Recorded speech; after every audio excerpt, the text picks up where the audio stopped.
નમસ્કાર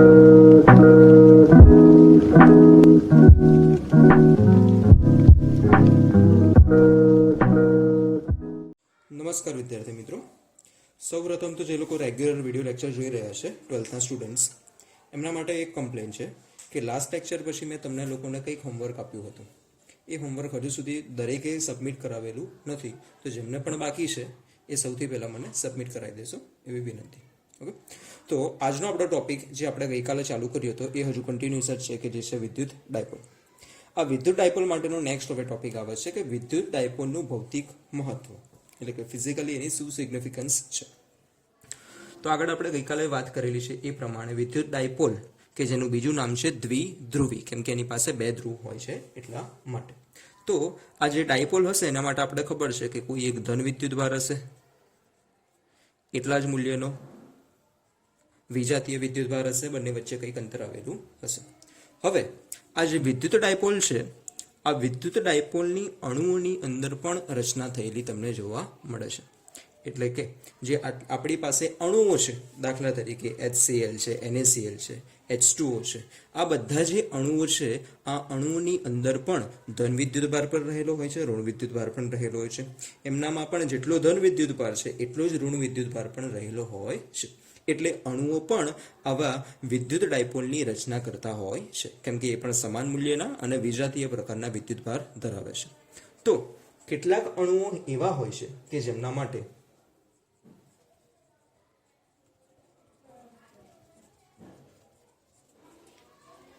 ધન અને ઋણ વિદ્યુત ભારનું કેન્દ્ર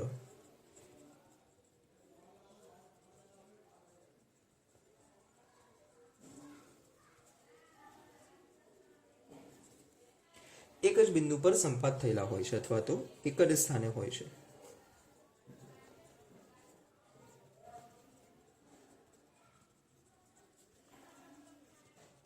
તેવા અણુઓને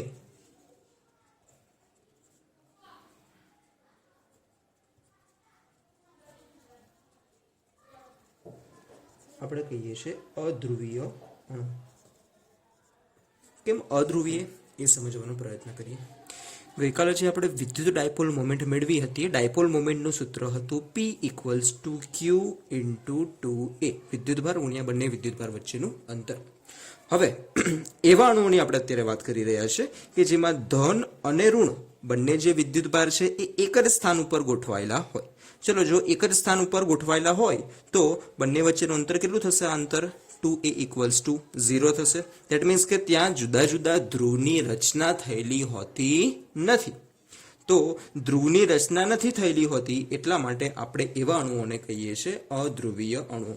ડેફિનેશન પરથી આપણને ખ્યાલ આવે છે કે એવા અણુઓ કે જેમના માટે ધન અને ઋણ વિદ્યુત ભારના કેન્દ્રો એક જ સ્થાન ઉપર હોય છે, એવા અણુઓને આપણે કહીએ છીએ અધ્રુવીય અણુ. એમના એક્ઝામ્પલ જોઈએ.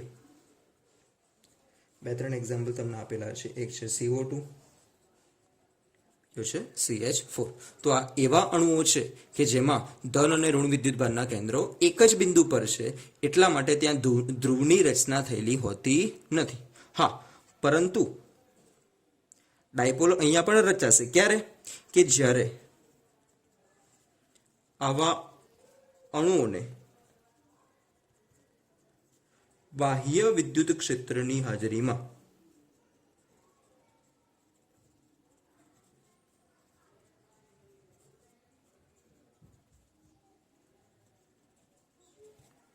લાવવામાં આવે ત્યારે આ બંને વિદ્યુતભારના કેન્દ્રો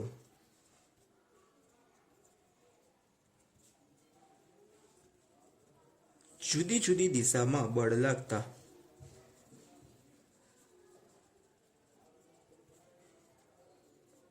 છૂટા પડે છે, જેથી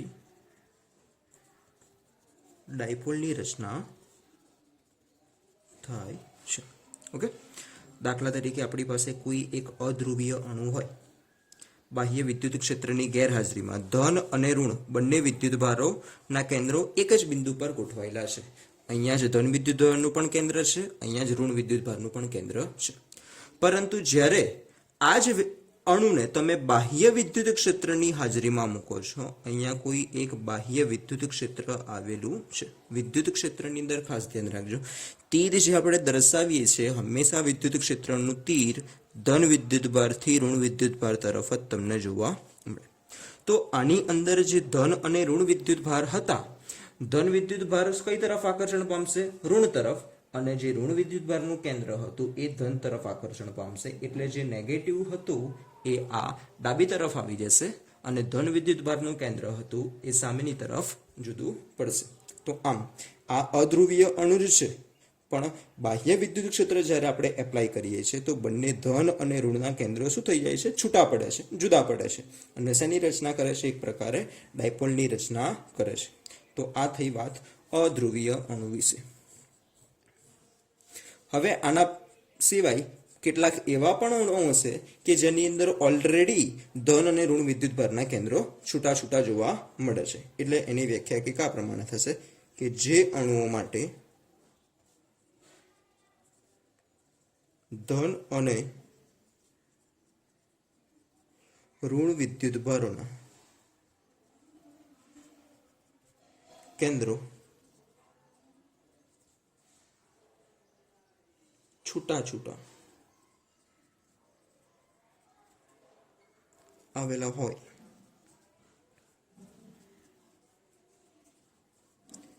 તેવા અણુને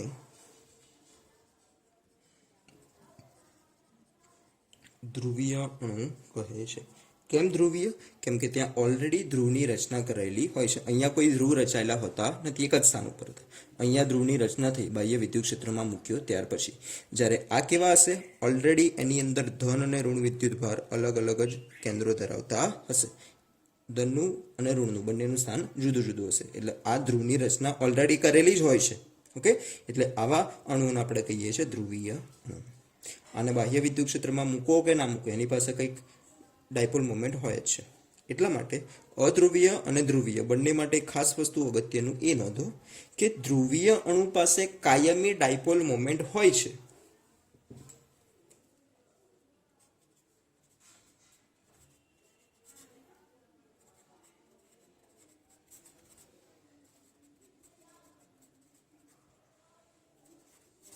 કોની પાસે? ધ્રુવીય ડાઇલેક્ટ્રિક પદાર્થો પાસે. જ્યારે અધ્રુવીય છે એમની પાસે કાયમી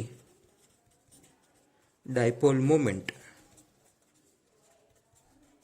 હોતી નથી. હા, એ ડાયપોલ મોમેન્ટ ધરાવશે. ક્યારે ધરાવશે? જ્યારે આ રીતે તમે એને બાહ્ય વિદ્યુત ક્ષેત્રમાં મૂકો છો ત્યારે. બાકીના કિસ્સામાં એ ડાયપોલ મોમેન્ટ ધરાવતું નથી. જ્યારે ધ્રુવીય કિસ્સામાં એ કંઈક ને કંઈક ડાયપોલ મોમેન્ટ ધરાવશે. આના એક્ઝામ્પલ જોઈએ. આના 2-3 તમારે એક્ઝામ્પલ આપેલા છે. એક તમને આપેલું છે H2O, બીજું તમે લઈ શકો છો NaCl. તો આ 2 એક્ઝામ્પલ આપણે યાદ રાખીશું ધ્રુવીય અણુઓ માટે. ઓકે, તો આગળનો હવે આપણો ટોપિક છે કે આપણી જે વિદ્યુત ડાયપોલ છે એને આપણે કંઈક બાહ્ય વિદ્યુત ક્ષેત્રની અંદર મૂકવામાં આવેલ છે. બાહ્ય વિદ્યુત ક્ષેત્ર 2 ટાઈપના હોય, એક સમાન હશે અને બીજું અસમાન. અત્યારે આપણે ચર્ચા કરવાની છે કે સમાન વિદ્યુત ક્ષેત્રમાં સમાન બાહ્ય વિદ્યુત ક્ષેત્રમાં મૂકેલ વિદ્યુત ડાયપોલ વિશે. તો અહીં આકૃતિમાં તમને એક બાહ્ય વિદ્યુત ક્ષેત્રની અંદર એક વિદ્યુત ડાયપોલ મૂકેલી દર્શાવવામાં આવેલી છે. આ જે બ્લુ કલરની લાઇન્સ છે એ તમને બાહ્ય વિદ્યુત ક્ષેત્ર દર્શાવે છે. વિદ્યુત ક્ષેત્ર માનો કે કેટલું છે? સદિશ E જેટલું છે. વિદ્યુત ક્ષેત્ર ફરીથી હંમેશા કઈ તરફ હોય? ધન વિદ્યુતભારથી ઋણ વિદ્યુતભાર તરફ જ હોય. એટલે નીચેની તરફ આ જે કોઈ પણ છે બધો કેવો વિદ્યુતભાર હશે? ધન. જ્યારે ઉપર બધો કેવો વિદ્યુતભાર હશે? ઉપરની તરફ ઋણ વિદ્યુતભાર આવેલો હશે. ધારો કે આ ડાયપોલ છે એનું જે કેન્દ્ર છે એ બિંદુ O છે. અહીંયા જ્યારે સમાન વિદ્યુત ક્ષેત્રની અંદર આપણે ડાયપોલને મૂકીશું તો ડાયપોલના જે 2 વિદ્યુતભાર છે +Q અને -Q બંને અત્યારે ક્યાં હાજર છે? વિદ્યુત ક્ષેત્રની અંદર હાજર છે. એટલે વિદ્યુત ક્ષેત્ર શું કરશે? આ બંને વિદ્યુતભાર ઉપર કંઈક ને કંઈક મૂલ્યનું બળ લગાવે છે. આ કિસ્સામાં આપણે જોઈશું કે અહીં વિદ્યુત ક્ષેત્ર E ને કારણે +Q અને માઇનસ ક્યુ ઉપર લાગતા બળ અનુક્રમે, ચલો પ્લસ ક્યુ પર કેટલું બળ લાગશે? પ્લસ ક્યુ ઇન્ટુ ઈ જેટલું, અને માઇનસ ક્યુ ઉપર કેટલું બળ લાગશે? માઇનસ ક્યુ ઇન્ટુ ઈ. આટલા બળ આકૃતિમાં દર્શાવ્યા મુજબ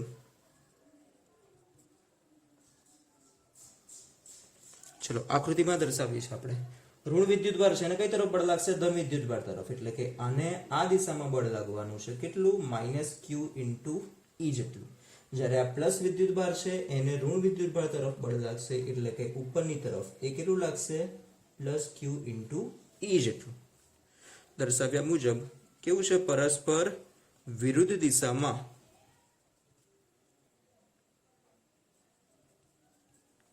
લાગે છે. પરિણામે ડાયપોલ પરનું કુલ બળ કેટલું મળશે તમને? શૂન્ય મળે છે. એક પ્લસ ક્યુ છે, બીજું માઇનસ ક્યુ છે, તો બંનેનો સરવાળો કરશો તો તમને બળ કેટલું મળવાનું છે? શૂન્ય મળવાનું છે. તો ફરી વખત, જ્યારે પણ કોઈ સમાન વિદ્યુત ક્ષેત્ર હોય, યાદ રાખો વિદ્યુત ક્ષેત્ર કેવું હોવું જોઈએ? સમાન. સમાન વિદ્યુત ક્ષેત્ર હશે તો બંને વિદ્યુતભાર ઉપર બળ કેવું લાગવાનું છે? સમાન મૂલ્યનું અને પરસ્પર વિરુદ્ધ દિશામાં. એટલા માટે બંને બળનો સરવાળો કરશો તો તમને પરિણામી બળ કેટલું મળવાનું છે? 0. એટલે તમને એમસીક્યુમાં ઘણી વખત પૂછે છે કે જ્યારે કોઈ વિદ્યુત ડાયપોલને સમાન વિદ્યુત ક્ષેત્રમાં મૂકવામાં આવે છે તો તેના પર લાગતું બળ હંમેશા તમને કેટલું મળવાનું છે? શૂન્ય મળવાનું છે. ચલો, બળ તો શૂન્ય લાગી ગયું, પરંતુ અહીંયા જો તો બંને બળ પરસ્પર વિરુદ્ધ દિશામાં છે. બંને એક જ કાર્યરેખા પર છે? એક જ રેખા પર છે? ના, બંનેની કાર્યરેખા કેવી છે? જુદી જુદી છે. તો કાર્યરેખા જ્યારે જુદી જુદી હોય તો અહીંયા ટોર્ક ઉત્પન્ન થવાનું છે. 11મા ધોરણમાં તમે જે ભણ્યા આવ્યા છે એ જ વસ્તુ અહીંયા આપણે એપ્લાય કરવાનું છે. અહીં બંને બળની કાર્યરેખા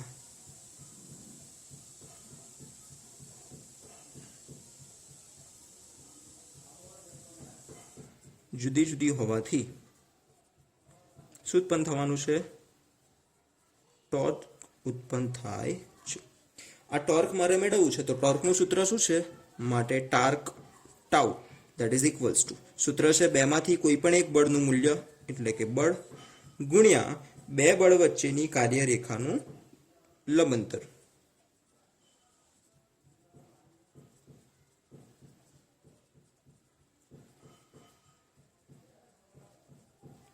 ચલો, બળ તો આપણને ખબર છે કેટલું છે? ક્યુ ઇન્ટુ ઈ. મૂલ્ય બંનેનું આટલું જ છે, દિશા જુદી છે પણ. બંને બળ વચ્ચેનું કાર્યરેખાનું લંબ અંતર. ચલો, લંબ અંતર માપવા માટે શું કરીશું? તો બે આ જે લાઇન્સ છે પ્લસ ક્યુ અને માઇનસ ક્યુ, બંને વચ્ચેનું ટૂંકામાં ટૂંકું અંતર, એટલે શોર્ટેસ્ટ ડિસ્ટન્સ આપણે ફાઇન્ડ કરવાનું છે. તો આ આપણે લાઇન ડ્રો કરીએ છીએ. બરાબર, બે ત્રણ બિંદુને અહીંયા નામ આપી દઈએ છીએ. માની લો કે આ બિંદુ ઓ હતું, આ છે બિંદુ એ, આ છે બિંદુ સી બી અને આ છે બિંદુ સી. તો આપણે બે કાર્યરેખા વચ્ચેનું લંબ અંતર માપવાનું છે. એટલે કયું અંતર માપવાનું છે? એસી. આકૃતિની અંદર માની લો કે જે ડાયપોલ મોમેન્ટ છે, ડાયપોલ મોમેન્ટની દિશા હંમેશા કઈ તરફ હોય? માઇનસ ક્યુ થી પ્લસ ક્યુ તરફ, એટલે કે આ તરફ. આ છે પી ની દિશા અને આ છે વિદ્યુત ક્ષેત્ર ઈ ની દિશા. તો અહીંયા પી અને ઈ બંને વચ્ચેનો એંગલ હું માની લઉં છું કે કેટલો છે? આ એંગલ થીટા જેટલો છે. તો આ એંગલ પરથી જો તમે એસી ની ગણતરી કરશો તો એસી નું મૂલ્ય તમને મળશે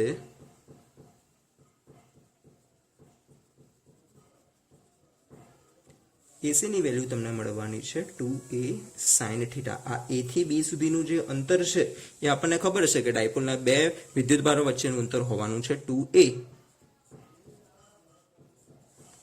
ઓકે, એટલે પાયથાગોરસના રૂલ અહીં ગાડી તમે એપ્લાય કરો છો તો એસી ની કિંમત તમને મળવાની છે 2a sin થીટા. તો આ એસી ની વેલ્યુ આપણે અહીંયા પ્લેસ કરીએ નીચે ટોર્કના સૂત્રમાં. તો q ઇન્ટુ ઈ ગુણાકારમાં છે 2a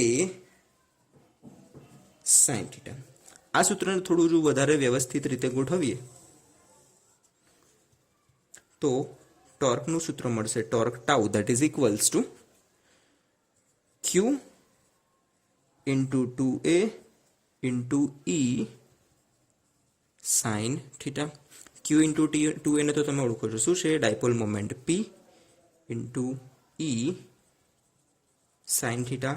અને સાઇન થીટા છે એટલે દેટ મીન્સ કે અહીંયા બંને વચ્ચે કેવો સંબંધ હશે? સદિશ ગુણાકાર મળવાનો છે. તો આમ જ્યારે ડાયપોલને તમે બાહ્ય વિદ્યુત ક્ષેત્રમાં મૂકો છો તો એના પર લાગતું ટોર્ક તમે આ સૂત્રની મદદથી મેળવી શકો છો. ટોર્કનું સૂત્ર શું મળ્યું તમને? Torque tau that is equals two P E sine theta અથવા તો પી ક્રોસ ઈ. આ સૂત્ર પરથી જ્યારે ડાયપોલ ક્ષેત્રને સમાંતર હોય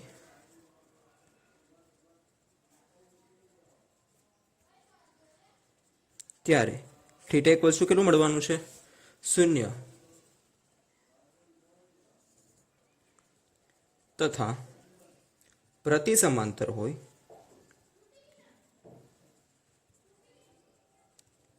ત્યારે તમને થીટા ઇક્વલ્સ ટુ મળશે 180.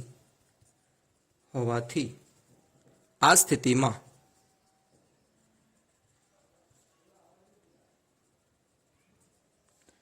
ડાયપોલ પરનું ટોર્ક તમને મળશે 0.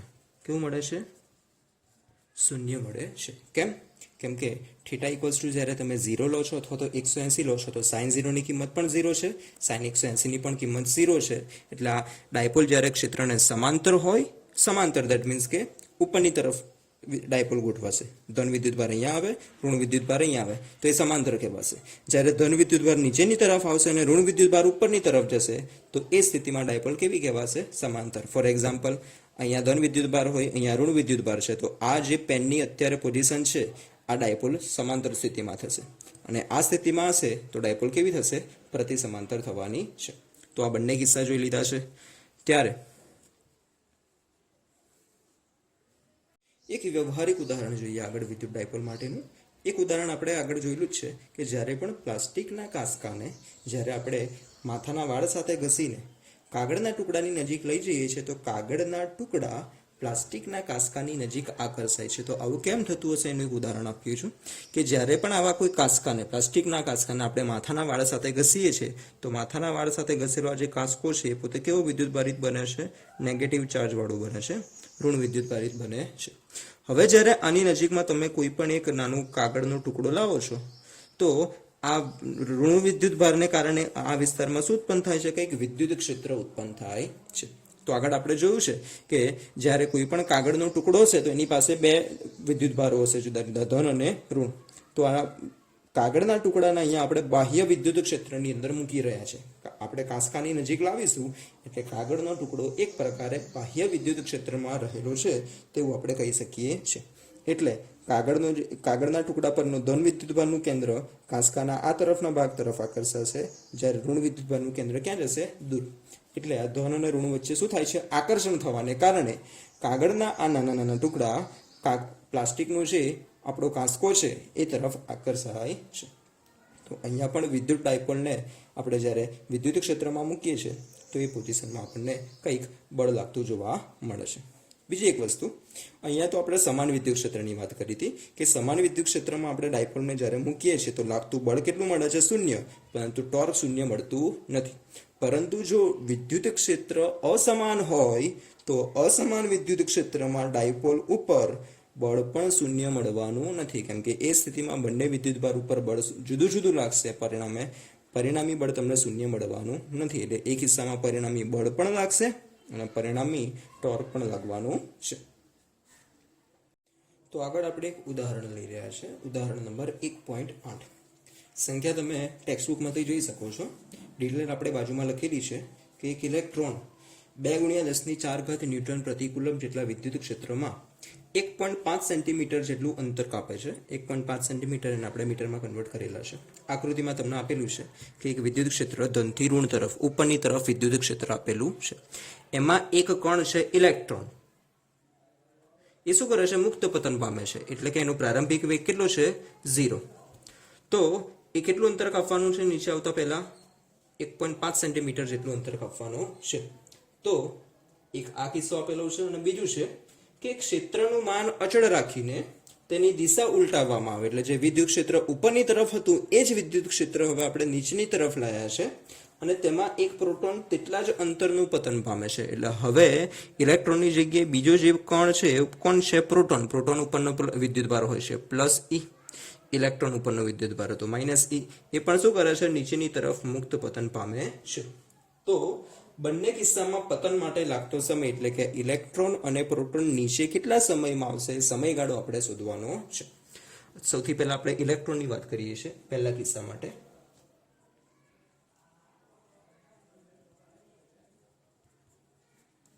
ઇલેક્ટ્રોનને ઈ જેટલા વિદ્યુત ક્ષેત્રને કારણે, વિદ્યુત ક્ષેત્ર છે એને આપણે ઈ નામ આપીએ છીએ,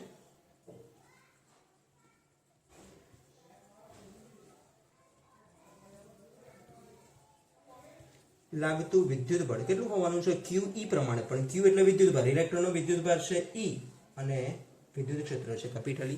યાદ રાખજો, E એ વિદ્યુતભાર છે સ્મોલ e અને કેપિટલ E એ વિદ્યુત ક્ષેત્ર તમને દર્શાવે છે. હવે આનો મારે પ્રવેગ શોધવો છે કે ઇલેક્ટ્રોન નીચેની તરફ જે ગતિ કરે છે દરમિયાન એનો પ્રવેગ કેટલો છે. તો પ્રવેગ માટે આપણે શું કરીશું? બળ છે, બળ પરથી આપણે પ્રવેગ મેળવી શકીએ છીએ કે F = m × a. પણ બળની વેલ્યુ તો કેટલી છે? Small e × capital E, that is equals to ma. તો આના પરથી પ્રવેગ બરાબર તમને મળશે E capital E divide by m.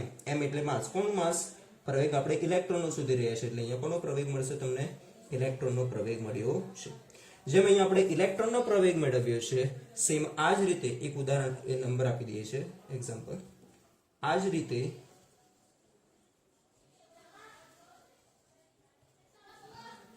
પ્રોટોનનો પ્રવેગ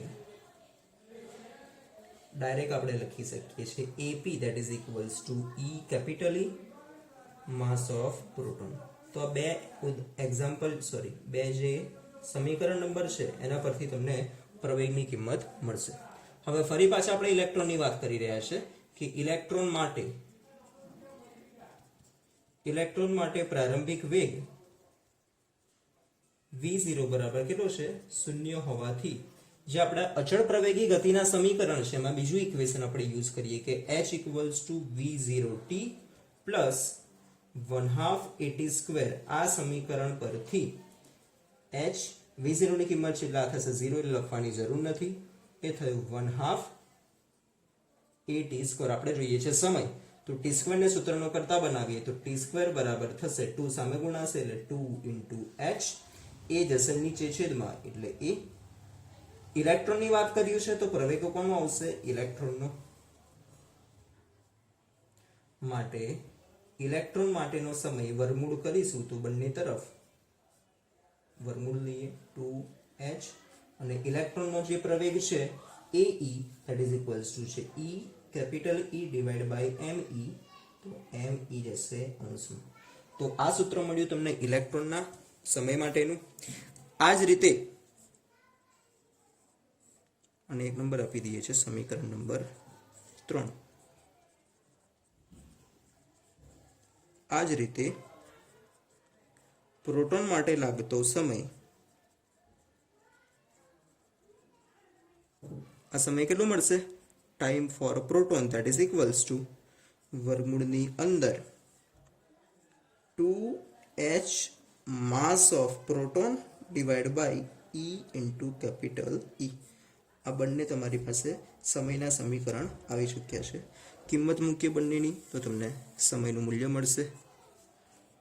સમીકરણ 3 પરથી ઇલેક્ટ્રોન માટેનો સમય બરાબર વર્ગમૂળની અંદર 2h 1.5 × 10⁻² ગુણ્યા માસ ઓફ ઇલેક્ટ્રોન. ઇલેક્ટ્રોનનું દળ આપણે જાણીએ છીએ કેટલું છે? 9.11 × 10⁻31 કિલોગ્રામ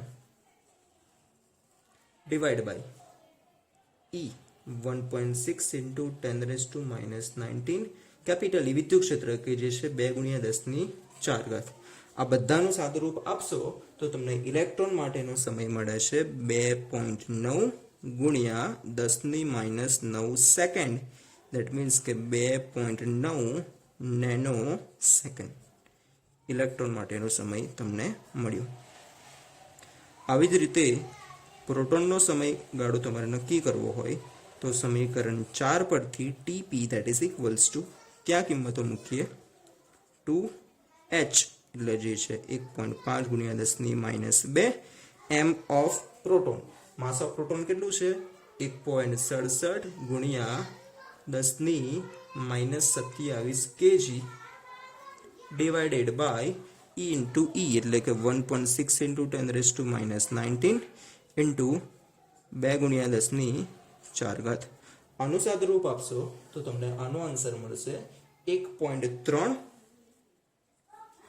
ગુણ્યા 10⁻7 સેકન્ડ. ઓકે, તો આ પ્રોટોન માટેનો સમયગાળો તમને મળ્યો.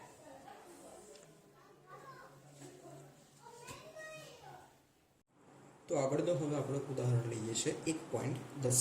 સંખ્યા તમને ટેક્સ્ટબુકમાં આપેલી છે, તમે જોઈ શકો છો. સંખ્યામાં આપણને કંઈક એવું કીધેલું છે કે બે વિદ્યુતભાર ±10 માઇક્રોકુલમ એકબીજાથી 5 મિલીમીટર અંતરે મૂકેલા છે. એટલે જે બંને વિદ્યુતભાર છે એ વિદ્યુતભારના મૂલ્યો તમને સરખા આપેલા છે, જે કેટલા છે ±10 માઇક્રોકુલમ. માઇક્રો દેટ મીન્સ કે -6 કુલમ, તો ટોટલ આન્સર થશે 10⁻5 કુલમ. આ ± ક્યુની વેલ્યુ આપેલી છે. બંને વચ્ચેનું અંતર એટલે કે 2a ની કિંમત તમને અહીંયા આપેલી છે કે જે છે 5 મિલીમીટર. એના મીટરમાં કન્વર્ટ કરશું તો થશે 5 ગુણ્યા 10⁻3 મીટર. આકૃતિ તમને બે જુદી જુદી આપેલી છે. પહેલી આકૃતિમાં ડાયપોલની અક્ષ પરના તેના કેન્દ્રથી 15 સેન્ટીમીટર, કેન્દ્ર O છે એનાથી 15 સેન્ટીમીટર આવેલું એક બિંદુ P છે. એ બિંદુ P અને બીજી આકૃતિમાં કીધું છે કે મુજબ બિંદુ O માંથી પસાર થતી અક્ષને સમાંતર O માંથી પસાર થતી લંબરેખા પર O થી 15 સેન્ટીમીટર અંતરે આવેલા બિંદુ Q ઉપર વિદ્યુત ક્ષેત્રની ગણતરી આપણે કરવાની છે. એટલે આ જે પહેલો કિસ્સો છે એ ડાયપોલની અક્ષવાળો કિસ્સો થયો. બીજો કિસ્સો છે આ ડાયપોલની વિષુવરેખાવાળો કિસ્સો અહીંયા થયો છે.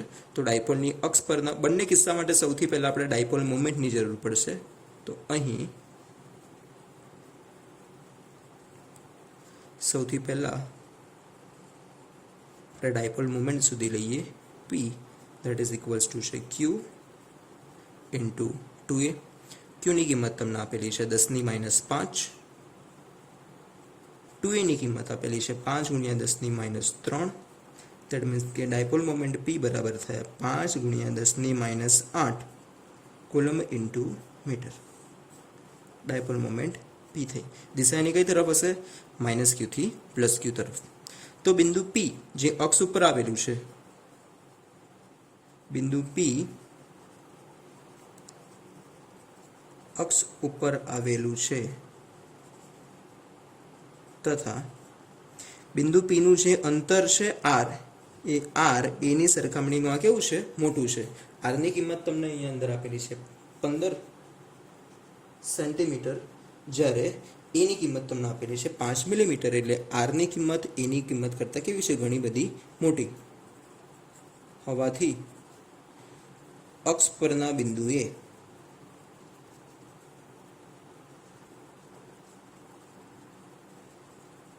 વિદ્યુત ક્ષેત્રનું સૂત્ર આપણે ગઈકાલે જ મેળવ્યું છે કે અક્ષ પરના બિંદુએ વિદ્યુત ક્ષેત્રનું સૂત્ર E બિંદુ P છે એટલે કે EP that is equals to 2kp upon r3. કિંમત મૂકી બધાની 2 9 ગુણ્યા 10⁹. P ની કિંમત છે 5 ગુણ્યા 10⁻8. R ની કિંમત તમને અહીંયા આપેલી છે 0.15 આખાનું ક્યુબ. સાદુરૂપ આપશો તો તમને આન્સર મળશે 2.66 ગુણ્યા 10⁵ ન્યૂટન પ્રતિ કુલમ. આ બિંદુ P પાસેનું વિદ્યુત ક્ષેત્રનું મૂલ્ય તમને મળ્યું. આ બિંદુ P કેટલા અંતરે છે? 15 સેન્ટીમીટર અંતરે છે. આવી જ રીતે જે બિંદુ Q છે કે જે હવે વિષુવરેખા પર આવેલું છે, બિંદુ Q એ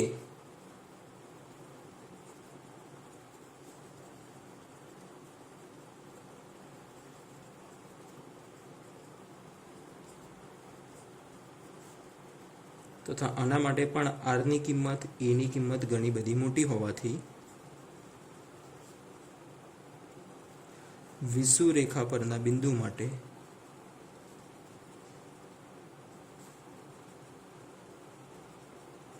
વિદ્યુત ક્ષેત્રનું સૂત્ર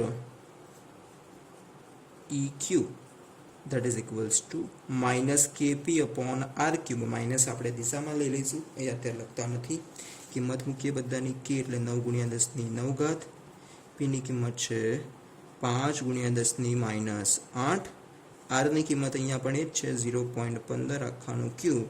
અહીંયાનું સાદુરૂપ આપશો તો તમને કિંમત મળશે 1.33 ગુણ્યા 10 ની 5 ઘાત ન્યૂટન પ્રતિ કુલમ. આ બિંદુ Q પાસેનું વિદ્યુત ક્ષેત્ર મળ્યું. અને આ વિદ્યુત ક્ષેત્રની આગળ સૂત્રમાં નેગેટિવ સાઇન આવતી હતી, જે શું દર્શાવતું હતું કે વિદ્યુત ક્ષેત્ર કઈથી કઈ તરફ છે, પ્લસ Q થી માઇનસ તરફ. એટલે આપણે લખી શકીએ B થી એ તરફનું મળશે, જ્યારે અહીંયા કઈથી કઈ તરફ મળશે, ધન છે, એટલે કે ડાયપોલ મોમેન્ટની દિશામાં માઇનસથી પોઝિટિવ, એટલે કે A થી B તરફ મળે. બીજી એક વસ્તુ ખાસ ધ્યાન રાખો, બંને બિંદુ એક સરખા જ અંતરે હતા. બિંદુ P પણ 15 સેન્ટીમીટર, Q પણ 15 સેન્ટીમીટર. અહીંયા 2.66 છે, જ્યારે અહીંયા 1.33, એટલે કે અક્ષ ઉપરના બિંદુએ વિદ્યુત ક્ષેત્ર જેટલું મળે, સમાન અંતર માટે એટલું જ બીજું બિંદુ વિષુવરેખા પર લીધું હોય તો એ બિંદુએ વિદ્યુત ક્ષેત્ર અક્ષ કરતાં કેવું થઈ જાય છે, અડધું. 2.66 કરતાં કેટલું થઈ ગયું, અડધું, 1.33. ઓકે.